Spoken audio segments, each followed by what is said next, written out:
So now we look at the calculus-based version of Faraday's law. As a quick reminder of what we've already seen with Faraday's law, a changing magnetic flux creates an induced EMF, and how much EMF depends on the rate. When I had the average formula, I used the delta symbol to represent my change, and so it was the delta phi per delta t, or the change in flux divided by the change in time.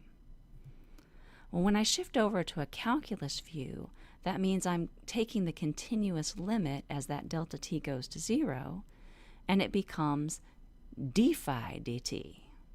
Now let's look at this equation a little bit more carefully. So again, over here on my left, I've got the symbol epsilon, and that represents my induced EMF.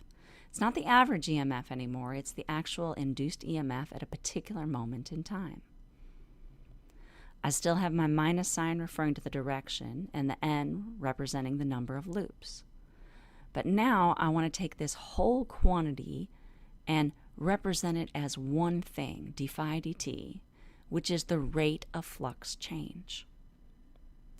Now, another way you could write this equation to kind of emphasize this is to look at the derivative with respect to time of the magnetic flux, emphasizing again that I'm looking at the magnetic flux and I have to take the derivative with respect to time.